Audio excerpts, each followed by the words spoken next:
Bom dia, tudo bem? Como é que vocês estão? Espero que todos estejam bem, com saúde, para a gente estudar hoje junto no módulo 6, o último módulo da apostila número 1 de produção de texto. Vamos lá? Recursos argumentativos. Página, para começar, 170. Nós vamos falar hoje de algumas estratégias interessantes de argumentação, ou seja, de defesa da tese do ponto de vista no texto dissertativo argumentativo que vai para o Enem. Nós vamos falar de citação, de autoridade, de provas concretas, tudo isso na aula de hoje. Para começar, nós temos um texto aqui, ó. Humano, desumano, sobre-humano. Palavras que têm aí um certo grau de relação, mas que significam diferente. Por exemplo, o humano é toda ação que vem do homem. Tudo aquilo que o ser humano pode agir. Desumano é fora da humanidade. Algo que o ser humano faz de ruim para o outro. E sobre-humano está acima das ações humanas. Alguns conceitos que norteiam nossa vida, vou aumentar mais um pouquinho, para você enxergar bem legal. Isso aí, que legal. Alguns conceitos que norteiam nossa vida são de difícil definição, mas de fácil entendimento. Qualquer um teria dificuldade de explicar o que é o poder, mas todos sentem na pele como funcionam as relações de poder. Mesmo sem saber como dicionarizar o amor, amamos olha que palavra difícil. Desmesuradamente. Ansiamos pela liberdade, mas como conseguiríamos descrever seu conteúdo? Caso semelhante ocorre com o termo trabalho. Todos conhecemos bem esse substantivo abstrato, incluindo suas famosas derivadas que tomam a forma de variadas classes gramaticais. Adjetivo trabalhoso, o verbo trabalhado, o substantivo trabalhador e o verbo trabalhar. Mas o que é o trabalho? E mais que isso, ele tem um caráter positivo ou negativo em nossas vidas? Nossa, bem difícil essa pergunta. Existe um ditado popular que diz que o trabalho dignifica o homem. Só que a gente precisa entender que tipo de trabalho dignifica o homem e também estabelecer parâmetros para a dignidade humana. Porque se ganhar um salário X estabelecido por um patrão é dignidade, tá bom, o trabalho dignifica o homem.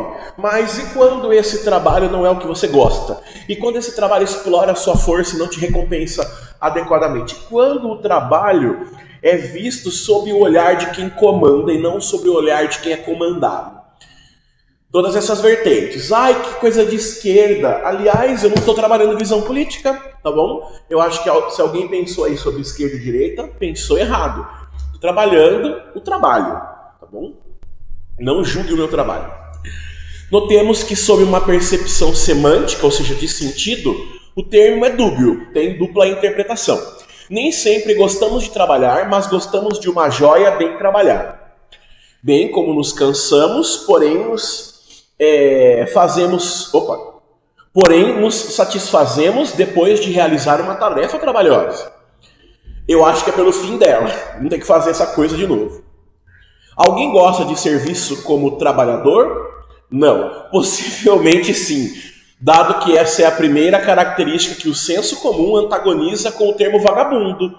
Este sempre pejorativo. Vagabundo no mundo de hoje, no Brasil de hoje, polarizado politicamente, é aquele que não dá lucro, é aquele que não gera dinheiro. Então, por exemplo, se alguém pega o seu violão, vai numa praça, ganhar uns trocados e toca o seu violão e canta abertamente de uma forma maravilhosa, esse é vagabundo. Sabe por quê? Porque não gerou lucro para o Estado. Porque não gerou lucro para o patrão, ele não tem patrão. Agora, se você pegar esse cara do violão, colocar ele num restaurante e o cara tocar enquanto você come pizza, esse cara é muito ferrado. Ele é muito top. Ele tá recebendo, o cara tá ganhando. Então, gerou lucro para alguém. Então, o problema do brasileiro é a propriedade privada. É o dinheiro que ele recebe. É o que a arte faz, por exemplo, traz de lucro, de benefício, e não a arte pela arte. Temos um problema de significação de coisas. Vagabundo, por exemplo, para mim é quem rouba dinheiro público. Estamos então diante de uma complicação e nada melhor que deixarmos alguns grandes gênios iluminarem a nós, meros alunos. Agora ele vai usar o Freud, olha lá, ó. Veja como a comprovação é importante. Sigmund Freud, fundador da psicanálise, é uma das grandes mentes da transição do século XIX para o XX, um dos intelectuais que fundaram o pensamento contemporâneo ocidental. O médico austríaco possui uma vasta obra intelectual e entre seus livros mais famosos está O Mal-Estar na Civilização. Nele, Freud analisa uma série de aspectos que causam a infelicidade do homem e traça um panorama aterrador, porém antecipatório, do que estaria por vir de uma sociedade altamente desenvolvida e competitiva, na qual os homens lutariam para sobreviver em um mercado cada vez mais exigente. Ai, que triste. Para chegar à distopia contemporânea, o autor trata da origem do problema, o trabalho. Freud se apropria de uma alegoria bíblica. Quando expulso do paraíso, Deus diz a Adão que este deverá sustentar-se com o suor de sua testa, ou seja, Deus amaldiçoou Adão com o trabalho. Tá pronto, o trabalho não é bom, é amaldiçoado. É mentira. Quem assistia essa aula, os pais vão pedir a minha demissão. Ora, o homem não precisava se esforçar para ter tudo o que desejava quando no Éden, ou seja, não precisava trabalhar. O trabalho é, então, um castigo divino. Opa, alguém falou por mim.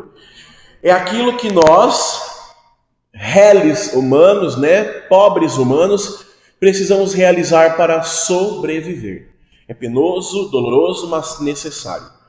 O trabalho para Freud é a primeira causa da repressão erótica. Cortemos o instinto sexual da criação para nos dedicarmos à sobrevivência. E isso causa uma dor primordial. É verdade, a gente poderia estar em casa, dormindo feliz, com o nosso amor, comendo uma pipoca, mas não, temos que trabalhar. Em contrapartida, a ideia de trabalho pode ter acepções diferentes. Para os gregos antigos, principalmente após a revolução causada pelo pensamento aristotélico, a conotação da palavra ganhava um sentido muito mais positivo. Constituído sobre o importante conceito da praxis, Aristóteles via no trabalho o verdadeiro sentido da existência na vida humana. Veja como a participação aí dos filósofos torna o texto mais encorpado. O trabalho era a realização. Veja que o Aristóteles queria impor também alguma coisa, tanto teórica quanto prática, de toda a capacidade que o homem possuía de transformar o mundo. Com essa ferramenta em mãos, o homem construía monumentos, códigos de conduta, religiões, organizações sociais, enfim, civilizações. Assim, ao transformar o mundo, o homem transforma a si mesmo e pavimenta o caminho para novas gerações que empreenderão novas transformações. O trabalho não pode ser não pode ser simplesmente uma coisa dolorosa, uma pena dolorosa. Ah, meu pai. O trabalho não pode ser simplesmente uma pena dolorosa porque ele constitui a própria existência humana. Imaginar que uma vida plena seria uma vida sem trabalho seria imaginar um homem nu. Ah, mas eu podia construir minha própria roupa, não a roupa para os outros, ganhar dinheiro em cima dela. Completamente imóvel no cosmos, e não conhecemos seres humanos assim. Toda essa formulação aristotélica elogiosa ao conceito se materializou nas ideias de vários intelectuais posteriores, alguns contemporâneos de Freud, como o Marx, por exemplo. Nem vou falar do Marx para que eu não perca o meu emprego. Mas se o trabalho é tão essencial à nossa vida, se faz parte da nossa essência, de onde vem esse desgosto que apresentamos quanto a ele, que Freud ilustrou muito bem em sua obra? Talvez, recorrendo às ideias de um último intelectual, consigamos responder a essa difícil questão. Fugindo do horror nazista da Segunda Guerra, Hannah Arendt escreveu a maior parte de sua vasta obra da filosofia política nos Estados Unidos.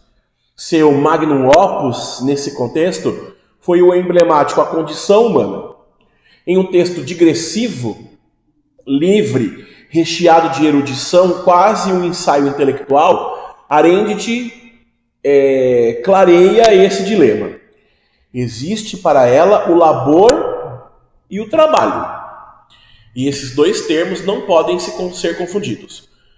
O labor é a atividade braçal, cansativa, muitas vezes ausente de sentido, que empreendemos no nosso dia a dia. Esse tipo de atividade dá sentido a todo o desgosto que temos com o trabalho.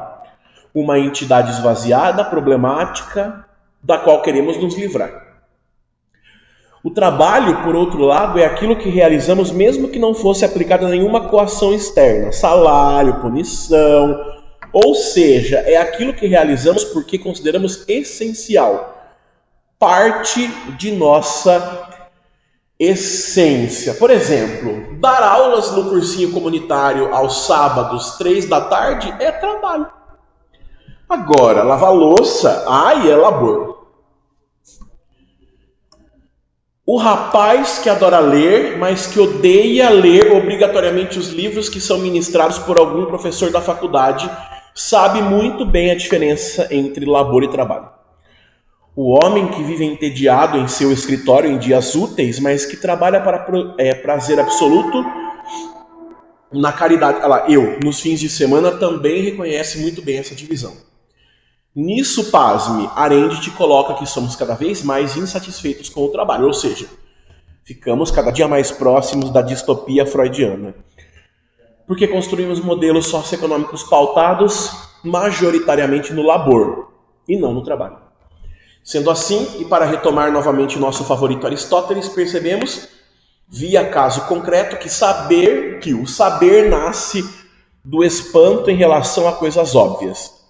A obviedade do termo trabalho, que usamos tão rotineiramente, pode nos levar a uma viagem conceitual e histórica sem precedentes. Esse termo, tão desgastado, é que nos trespassa com sua força. Esse ideal humano, muitas vezes desumano, e que, como é também nosso molde de construção, tem sempre caráter sobre-humano. Maravilha de texto, amei. Amei, viu? Gostei. E se a gente fosse olhar para as estratégias de argumentação dos autores? Vamos lá? Para aprender, página 172. Argumentar é mais que uma técnica, é uma arte.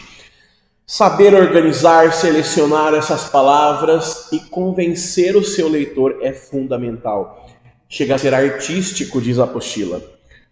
Você estudou esse árduo processo no módulo anterior e percebeu que ele estabelece uma igualdade de importância entre forma, organização e conteúdo. Sobre o que se escreve.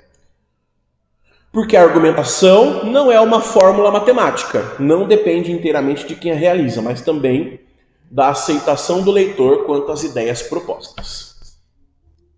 Vamos lá, podemos fazer um apelo à autoridade, isso é muito importante. Pensa, gente, é sempre muito importante trazer a voz de um filósofo, de um sociólogo, de uma autoridade no assunto, porque isso corrobora, confirma a sua tese. Vamos lá, Tentar validar um argumento baseando-se simplesmente na autoridade de quem o proferiu constitui inicialmente uma falácia, um erro lógico ou um sofisma, uma tentativa de enganar. Não é usar o argumento de autoridade por ele próprio, não. Vou usá-lo para ajudar na argumentação. Porém, quando a autoridade de algum intelectual não é o cerne ou o fundamento do argumento, mas uma espécie de fortalecimento extra, reivindicado pelo próprio autor do texto atual, a ideia toda passa a se tornar mais interessante. 3 aspectos. Primeiro, intertextualidade. Nenhum texto é inteiramente novo. Ou, para retomar a metáfora de Newton, pode-se afirmar que estamos sempre de pé nos ombros de gigantes. O que significa essa conotação? Veja que Newton nunca poderia ter sistematizado matematicamente a inércia se Galileu Galilei já não a tivesse proposto anteriormente, nem Newton nem Galilei poderiam ter desenvolvido essa teoria se não tivessem sido educados segundo a lei do descanso da física de Aristóteles. Veja, um argumento, uma tese, uma ideia, um estudo é sempre baseado em outro. O seu discurso é baseado em outro que você já ouviu. E a partir disso você faz a sua própria proposição. Sendo assim, pode-se dizer que todos carregam consigo informações e questões que assimilam durante a vida, seja de maneira direta ou indireta. Veja que no texto apresentado para começar, Arendt resolveu o dilema do trabalho como uma proposta ao problema que foi construído muito antes de ela nascer. Assim, os textos carregam dentro de si outros textos, é um discurso puxando o outro. Isto é, são naturalmente intertextuais. É impossível então esquivar-se dessas outras vozes que falarão junto a nós nos argumentos. Isso é muito importante você pensar. A sua ideia ela não é nova, ela é uma reformulação a partir da sua visão de mundo, a partir da sua construção da fala de outrem. Tudo bem? Erudição. Se você fosse realizar uma redação sobre o tema família, a introdução poderia muito bem comportar a seguinte definição. Então veja o que é que os autores aí trouxeram sobre família. A família é a primeira instituição na vida de um indivíduo, responsável por formar seu caráter e lhe ensinar as primeiras regras de convívio social. Cuidados daqueles que não têm família. Muito bem, mas e se você descobrisse que essa ideia deriva de uma ideia milenar? A política de Aristóteles. Sua definição é intertextual, porque retoma a ideia aristotélica de família. Mas você não demonstraria muito mais erudição e domínio de conteúdos extras se tornasse essa voz externa explícita? Se você dissesse de que fonte bebeu tal definição? Sim, às vezes a gente define coisas sem saber quem é o autor. Por isso que a gente deve sempre pesquisar, né? Olha como fica muito mais forte o argumento, ou a definição. Aristóteles afirmou em sua Política que a família é a primeira instituição na vida de um indivíduo, responsável para formar seu caráter e lhe ensinar as primeiras regras de convívio social. Agora, não foi você que disse, foi o Aristóteles, meu bem. Você sabe quem é Aristóteles? É só o maior. Agora, a autoridade. Muito provavelmente, se você criasse a distinção entre labor e trabalho, desenvolvida por Arendt no texto da sessão para começar, a colocação pareceria arbitrária ou fora de propósito. Você ainda é um autor jovem e lhe faltam as referências acadêmicas que validariam suas ideias fora delas mesmas. Então, você não é um filósofo, você é só mais um na multidão, né? Assim que se exige de um autor do ensino médio é que ele saiba problematizar bem as questões já construídas por autores consagrados e, principalmente, saiba adaptar, modelar e aplicar essas resoluções a casos concretos. O autor traz as referências acadêmicas e você as aplica adequadamente a cada caso concreto. Isso, claro, até o dia em que você se tornará uma referência acadêmica. Meu sonho é ver você famoso e dando dinheiro pra mim. David, você foi meu professor querido, toma um carro. David, vai viajar pra Nova Zelândia. Quero você rico pra, claro, me presentear. Outra vantagem absoluta do apelo à autoridade é a possibilidade de deixar os autores refletirem, sem que você mesmo fira sua própria integridade autoral no conflito. Tipos de citação. Direta, quando eu trago exatamente a fala do filósofo, com a mesma citação, entre aspas, usando um conectivo de citação. Olha lá, ó.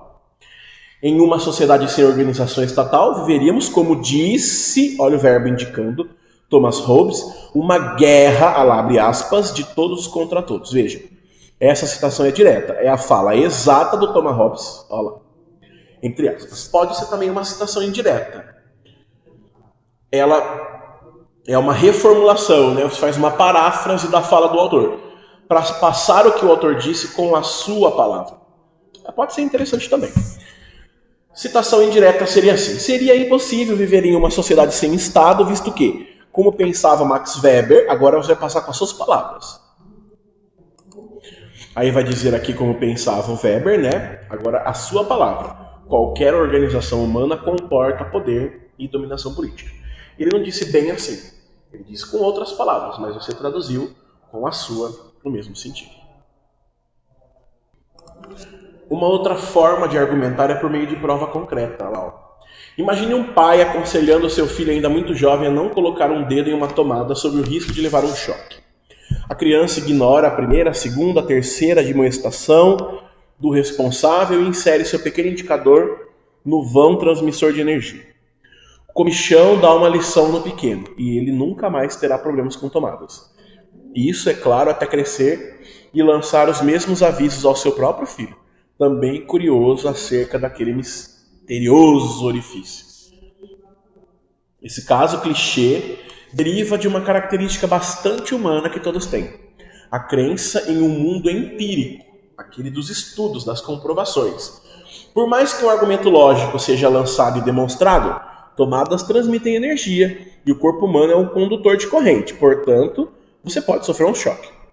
Não se acredita nele até que uma prova prática do seu funcionamento seja apresentada. Ao não se satisfazer com o universo dedutivo, matemático, recorre-se ao mundo prático para confirmar o que já deveria saber usando apenas a razão. É por isso que ainda no ensino fundamental aprende-se a prova real na matemática. Lembra o que é a prova real? 10 dividido por 2, 5. Vamos fazer a prova real. Pega os 5 vezes os 2, tem que dar 10. Que serve para verificar se as operações aritméticas realmente estão corretas. Não se trata de um mero caso de curiosidade sobre o fundamento da mente. Na verdade, esse é um dos problemas mais antigos da filosofia e da psicologia. A relação entre o pensamento lógico, abstrato, e o funcionamento do mundo prático, empírico. É graças a esse problema que, apesar de o filósofo pré-socrático Anaximandro ter demonstrado matematicamente a impossibilidade de a Terra ser plana, 6 séculos antes de Cristo, só se aceita a ideia de uma Terra esférica na modernidade, dadas as provas físicas cada vez mais óbvias nesse formato. Então, se você gosta de provas materiais, concretas, números, dados, estatística, exemplos teóricos, pode e deve usar isto a seu favor na argumentação. Esse recurso se chama prova concreta. Imagine que você está construindo um parágrafo argumentativo para o tema o homem e a solidão. Gente, parem de tratar a solidão como se fosse algo ruim. A solidão é ruim quando ela nos faz mal, nos machuca, nos fere, nos torna, nos faz algo ruim. Mas, queridinhos, se você consegue ficar sozinho e feliz, está tudo bem. O homem é um ser social e só existe como elemento de um grupo maior. Ocasionalmente, ele pode até se isolar para fazer valer suas necessidades privadas, né? A sua individualidade, a sua, como é que se fala mesmo? Privacidade. E reflexões mais subjetivas. Esse isolamento, no entanto, não pode se tornar uma constante, ou teríamos um indivíduo completamente apartado do mundo social. Que bom, indicando um verdadeiro misântropo, odeia os seres humanos. Daquele tipo que odeia se socializar com seres humanos. Não gosto mesmo. É misantropo, tá? Ele pode ainda permanecer firme na ideia de que o isolamento social é sempre bom, vimos esse ano, né? E faz um grande bem ao homem. Veja, então, uma construção com o auxílio de prova concreta. Biologicamente, fazemos parte de um grupo dos símios, animais que não vivem de forma alguma isolados uns dos outros. Se analisarmos nossa história evolutiva, veremos que sempre tivemos de viver em um grupo, e até grandes ciências que geramos, como a economia, a antropologia, a política, a história, só estudam o homem enquanto ser social. Isso não quer dizer que eu tenho que ficar saindo com todo mundo, comendo pizza com todo mundo, gostando de todo mundo, sendo amigo de todo mundo. Vocês perceberam que eu tô meio amargo nessa aula de hoje. Praticamente todos os ritos sociais, tanto os do passado como os do atuais, derivam da socialização constante, como é o caso do matrimônio, casamento, o aniversário, a reunião familiar, do aprendizado escolar, entre outros. Assim, é impossível imaginar um homem que viva completamente apartado de seus semelhantes e que realmente tenha a solidão como uma constante em sua vida. Percebeu a diferença? A prova concreta garante uma densidade única à argumentação. Então eu fui lá pegar, num estudo da biologia, o fator de solidão. E aí eu comprovei a ideia do homem como ser social. Imagine que o tema seja portes de armas de fogo pela população civil no Brasil. E você traga os dados concretos sobre as nações nas quais o porte é legalizado. Suas hipóteses quanto à liberação de armas no Brasil não ficariam muito mais embasadas? Ou se o tema fosse o poder da transformação da leitura e você trouxesse dados concretos da ONU sobre um país com o maior número de leitores acaba se associando possivelmente a uma maior renda per capita ou a um maior índice de desenvolvimento humano, IDH, no território nacional. Seria muito melhor. Posso usar uma comprovação. O dado empírico serve de prova real à ideia abstrata, tornando seu argumento mais forte, mais denso e propiciando, por um viés psicológico, uma maior força de persuasão sobre o conceitual defendido. Nesse sentido, esse recurso deve ser usado de parte didática à fundamentação argumentativa do parágrafo, seja sob forma de exemplo, elementos estatísticos ou até fatos históricos. Veja um exemplo. Não podemos dizer que o Brasil tem uma lei penal muito branda ou que seja a terra da impunidade, dados os nossos números carcerários em relação à população total do país. Isso não quer dizer que estar preso é juízo correto, mas nossa justiça é tão lenta e burocrática que aqueles que detêm poder econômico ou conhecimento jurídico encontram uma série de recursos e de estratégias para retardar ao máximo todo tipo de processo que lhes possa prejudicar. É o caso, por exemplo, do jornalista e advogado Pimenta Neves, que chocou a opinião nacional após executar brutalmente sua namorada com tiros a queima-roupas em 2001 e demorou mais de 10 anos até ser efetivamente julgado e então preso. A justiça tardou, mas enfim, funcionou. Acho que o cara até morreu já. Eu posso trazer materialidade para o meu texto. Notou que o tema utilizado anteriormente em relação ao homem e à solidão possui um caráter abstrato, não é uma coisa concreta social. Os temas dividem-se essencialmente entre concretos e abstratos. Muitas vezes é bastante interessante buscar um tema muito abstrato ao mundo real dos fenômenos, de forma que o texto não fique aéreo, ok? Demais, ou mesmo fuja da modalidade argumentativa. A prova concreta, nesse contexto, auxilia na descida desses temas à terra firme e fornece uma base sólida para que você estabeleça mais adequadamente a sua argumentação. Veja aqui um exemplo. Veja, por exemplo, o trecho abaixo, que escrevemos sobre o tema abstrato como a relação entre o homem e o tempo. O tempo é mais que uma grandeza física, ele é a percepção da pequenez humana diante do cosmos. Quando o homem percebe que nosso universo, sobre as regras físicas em que conhecemos, data de bilhões de anos e que a história da humanidade nesse lugar é como uma gota dentro de um oceano infinito, sua arrogância tende a desaparecer.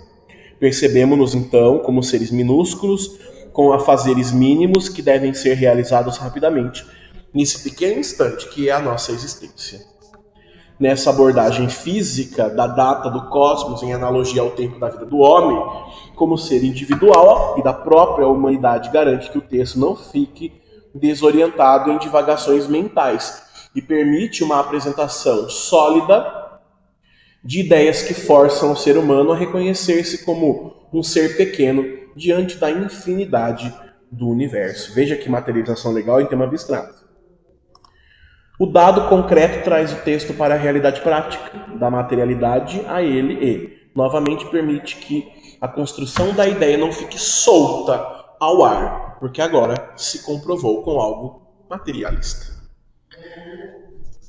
Bom, terminamos então aqui a nossa aula do módulo número 6. A apostila 1 chegou ao final. Na próxima semana nós vamos começar a apostila 2, o módulo 7. E o estudo do texto argumentativo vai prosseguir firmemente. Um beijo, fiquem com Deus, até a próxima aula. Tchau.